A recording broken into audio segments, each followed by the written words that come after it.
அனுஷாவுக்கு 21 வயசு ஆகுது. College final year படிக்கிறா. டெய்லி காலேஜ் முடிச்சுட்டு ஒரு ரெஸ்டாரண்ட்ல வேலை பார்க்குறா. நைட்டு ரெஸ்டாரண்ட்டை க்ளோஸ் பண்ணி சேர் டேபிள்லாம் ஒழுங்காக அரேஞ்ச் பண்ணி வச்சுட்டு அதுக்கப்புறம் வீட்டுக்கு போய் அவளோட காலேஜில் கொடுத்த அசைன்மெண்ட் ஒர்க்கு, ப்ராஜெக்ட் ஒர்க்லாம் பண்ணுறா. அனுஷாவோட ஆசையெல்லாம் எப்படியாவது கடன் இல்லாமல் இந்த காலேஜ் டிகிரியை முடிச்சிடணும், அவ்வளவுதான். மோனிஸ்க்கு 24 வயசு ஆகுது. ஃபுட் டெலிவரி பண்ணுறான். அவனோட தங்கச்சி படிக்க வைக்கிறதுக்காக கஷ்டப்பட்டு வேலை பார்க்குறான். அதிகமாக யாருக்கிட்டையும் பேசலனாலும் சிட்டியில் இருக்க எல்லா ஸ்ட்ரீட்டு, எல்லா சந்தும் அவனுக்கு ரொம்ப பழக்கம். ஒரு நாள் சண்டே ரெஸ்டாரண்ட் ரொம்ப பிஸியாக இருக்குது. நிறைய ஆன்லைன் ஆர்டர்ஸ் வந்திருக்கு. அப்போ தான் அனுஷா ஒரு பெரிய ஆர்டர் பேக் பண்ணி முடிக்கிறா. முடிச்சுட்டு பார்த்தா அவள் சாப்பிட வச்சிருந்த டின்னரை காணோம். கஸ்டமர் ஆர்டர்ஸ்லாம் மாற்றி கொடுத்துருவோன்னு நினச்சி ஃபீல் பண்ணிகிட்டு இருக்கா. அப்போ தான் மோனிஷ் வரான்.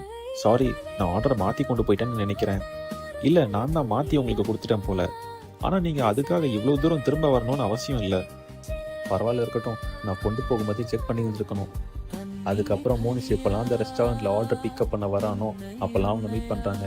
ரெஸ்டாரண்ட் க்ளோஸ் பண்ணுற டைமில் லாஸ்ட் ஆர்டர் மோஸ்ட்லி மோனிஷ் தான் பிக்கப் பண்ணுவான். அப்போ அவன் அதிகமாக பேச மாட்டான், ஆனால் சின்னதாக ஒரு சிரிப்பு சிரிப்பான் அனுஷாவை பார்க்கும்போது. அனுஷா ஆரம்பத்தில் ரொம்ப கேர்ஃபுல்லாக தான் இருக்கா, வேலை வேற, பர்சனல் லைஃப் வேறன்னு. ஆனால் நாள் போக போக அவளுக்கும் மோனிஷை பார்த்து பேசுவது பிடிக்க ஆரம்பிக்குது. எப்போல்லாம் 2 பேரும் ரெஸ்டாரண்ட்டில் மீட் பண்ணுறாங்களோ அப்போல்லாம் ஃப்ரெண்ட்லியாக பேசிக்கிறாங்க. இன்னைக்கு டே எப்படி போச்சு, எவ்வளவு ஆர்டர்ஸ் வந்துச்சு, எப்படி சாதாரணமாக பேசிக்கிறாங்க. எப்போவுமே மோனிஷ் தான் லாஸ்ட் ஆர்டர் பிக்கப் பண்ணுறதுனால அனுஷா மோஸ்ட்லி நைட் டின்னர் சாப்பிடாம இருக்கிறத அவன் கவனிக்கிறான்.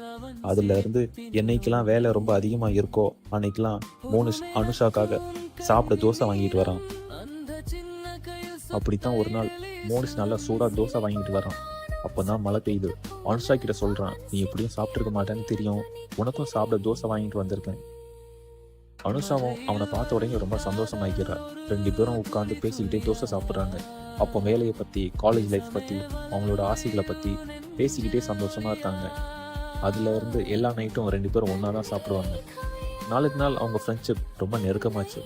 மோனிஷ்க்கு அனுஷாவுக்கு எந்த கடையில் தோசை வாங்கினா சாப்பிடுவா, எங்கள் ஃபில்டர் காஃபி அவளுக்கு ரொம்ப பிடிக்கும், வேலை பார்க்கும்போது எப்போவும் என்ன பாட்டு பாடுவா, இப்படி அவளை பற்றின சின்ன சின்ன விஷயமும் தெரிஞ்சு வச்சுருந்தான். அனுஷாவுக்கும் மோனிஷ் எவ்வளவு டயர்டாக இருந்தாலும் இவங்க ஒன்றா சாப்பிடும்போது அவன் ரொம்ப சந்தோஷமாக இருக்கிறத கவனிக்கிறார். அவங்க ரிலேஷன்ஷிப் ஒன்றும் லவ் அட் ஃபர்ஸ்ட் சைட் கிடையாது. அவங்க பாண்ட் நாளுக்கு நாள் கொஞ்சம் கொஞ்சமாக ஸ்ட்ராங் ஆச்சு. அவங்க ஒருத்தருக்கு ஒருத்தர் ஹெல்ப் பண்ணிக்கிறது, கிடைக்கிற கொஞ்ச நேரத்தில் அவ்வளவு கேரிங்காக ஒருத்தருக்கு ஒருத்தர் பார்த்துக்கிறது, அவங்க லைஃப்பை புரிஞ்சுக்கிட்டு 2 பேரும் ரொம்ப சப்போர்ட்டாக இருக்கிறது, இப்படி ஸ்ட்ராங்கான ரிலேஷன்ஷிப்பாக இருந்துச்சு.